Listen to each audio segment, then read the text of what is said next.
기본에 충실한 세일즈인을 위한 세일즈 특강, 그 세일즈 실전, 세일즈 문을 여는 세일즈 정석, 본격적으로 시작을 해보도록 할게요. 저는 세일즈 플래너로 활동하고 있는 주태용입니다. 반갑습니다.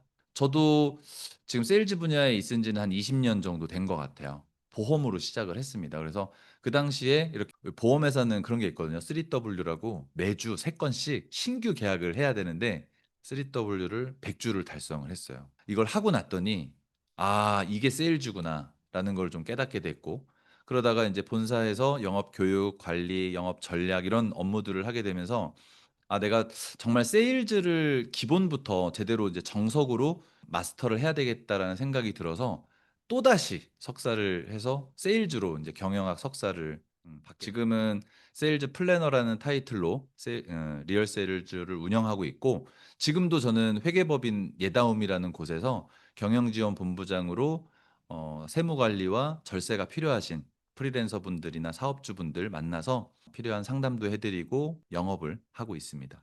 왜 골프를 치시는 분들은 너무나도 잘 아실 거고, 안 치시는 분들도 어느 정도는 이해를 하실 거라고 보는데, 우리가 처음에 티샷을 하게 되고 그 다음에 이제 세컨샷 하고 또 이제 그린에 공이 올라가면 그 홀컵에 공을 넣기 위해서 그 적재적소에 맞는 자세와 클럽을 잡고 그 기본 동작을 통해서 홀컵에 공을 넣어야지 그 홀 아웃을 하게 되잖아요.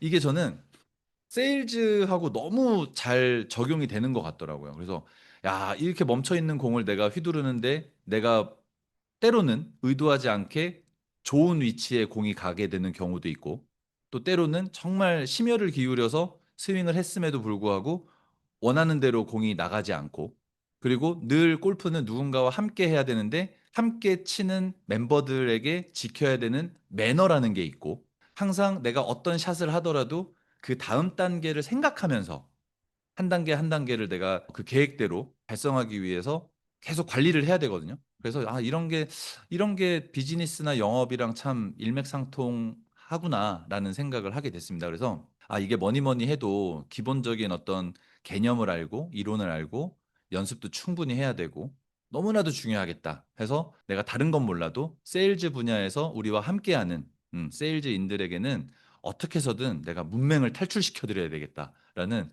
목표가 생겼습니다. 오늘 세일즈 정석에서는 여러분들하고 세 가지에 대한 주제로 이야기를 나눠볼 텐데요.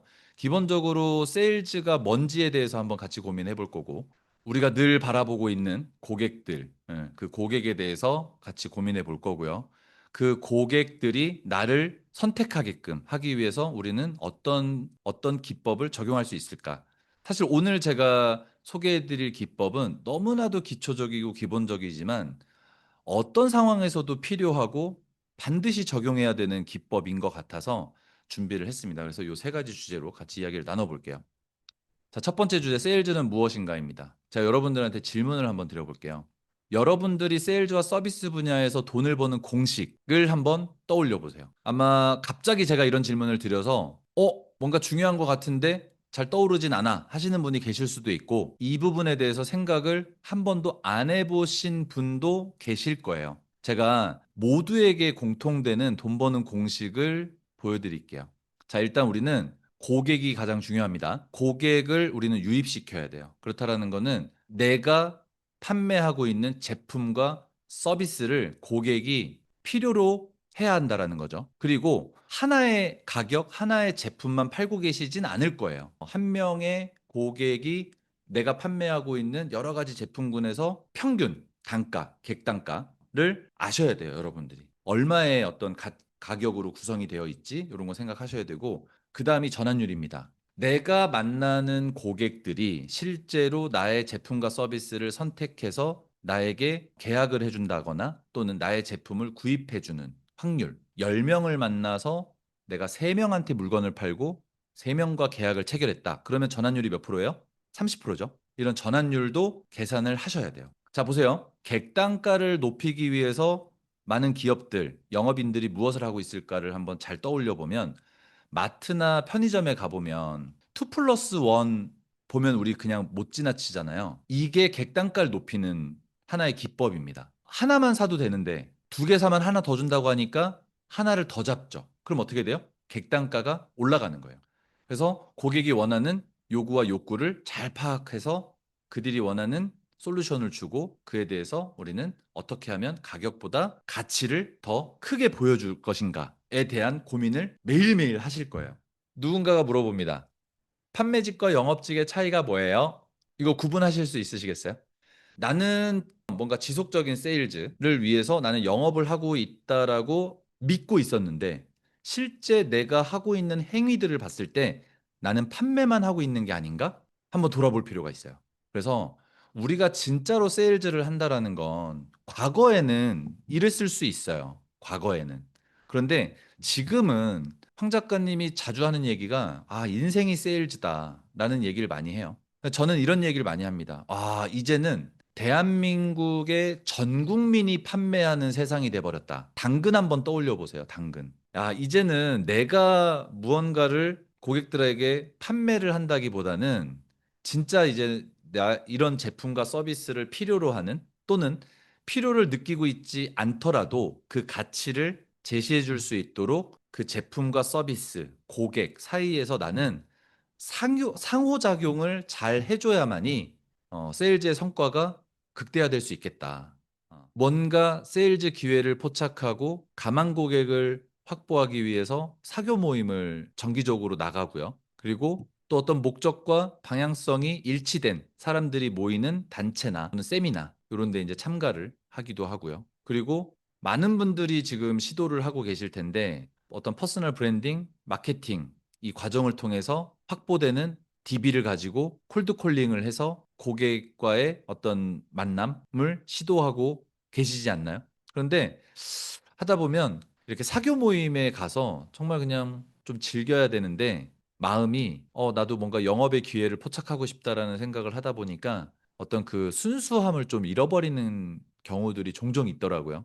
그러다 보면 꼭 이런 대가를 치릅니다. 왜 나를 먼저 찾아주지 않을까? 하면서 좀 소외감도 느끼고 믿었던 사람이 물어봐서 답변도 다 해주고 어떤 정보도 주고 대안도 제시를 해줬는데 나의 제안을 거절하고 또 다른 사람한테 구입을 하게 되는 상황을 보면서 좀 상실감도 느끼는 경우도 있고 이런 것들이 반복되면서 나는 영업이랑 좀 안 맞나? 저도 그런 생각합니다. 그래서 자신감이 좀 떨어지는 상황이 생기기도 해요. 오늘 이 시간부터 우리는 고객 발굴이라는 표현을 쓰지 않겠습니다. 다른 표현을 쓰겠습니다. 앞으로는 고객을 한다라는 표현을 좀 쓰시면 좀 더 쉬우실 것 같아요. 그런데 이 세일즈 프로세스는 그거 아세요? 만국 공통입니다. 이 판매 프로세스 관점에서만 보시고 활동하시는 분들은 너무 이건 판매자 중심이에요. 판매 프로세스보다는 고객의 구매 프로세스에 집중하셔라. 그래서 우리가 커스터머 전이라고 하죠. 고객의 여정, 고객이 어떤 구매 과정을 거치는지 보면 이것도 처음에 우리가 문제 인식을 하고 정보 탐색을 하게 되고 대안 평가, 구매 결정, 구매 후 행동. 여러분들이 무언가를 구매하는 과거의 경험을 한번 떠올려 보세요. 우리가 고객의 여정에 맞춰서 살펴보자면 이 문제인식, 정보탐색, 대안평가, 구매결정, 구매행동 이거를 다 외우실 필요는 없고 우리는 이렇게 해야 될 것 같아요. 고객이 어라? 하게끔 만들어야 돼요. 세일즈를 한다라는 건 결국에는 무언가를 해소하고 해결해주는 문제의 관점이 있고요. 그게 아니라고 한다면 또 다른 상황은 그냥 엔터테이닝이에요. 뭔가 해소하고 해결하기 위해서 소비자들은 구매를 하고 그게 아니라고 한다면 무언가 내가 그걸 얻었을 때, 성취했을 때, 이걸 가졌을 때, 경험했을 때 느낄 만한 즐거움, 만족감 이런 것들을 위해서 우리는 소비를 하잖아요. 그래서 고객과 소통하시면서 고객이 스스로 문제를 인식하게끔 어라? 하게끔 우리는 그거 어때? 그래서 제가 아까 말씀드렸죠. 주변에서 어슬렁어슬렁 대다가 알짱알짱 대면서 한 번씩 툭툭 물어봐 주셔야 돼요. 그러면서 우리는 고객을 발견하게 됩니다. 그러는 과정에서 그러면 찾아볼까?로 유도를 하시고 거기에서 이건 어때? 이렇게 가셔야 되는데 다짜고짜 이거 어때? 이렇게 하시면 안 되죠. 그래서 제가 처음으로 제시해드리는 세일즈 기법은 스핀 기법입니다. 많은 분들이 이 스핀 기법을 적용하시면서 내가 설명하는 멘트에만 적용하시는 분들이 계시는데 이건 철저하게 질문 기법입니다. 고객이 고객 스스로 의사결정을 하게끔 가이드하는 과정에서 우리는 상황에 대한 질문, 문제를 확인하는 질문, 그에 대한 파급 효과나 영향, 관련된 질문, 그리고 그걸 해결하고자 하는 욕구가 얼마나 있는지를 확인하는 질문이에요. 이런 것들이 상황 질문이에요.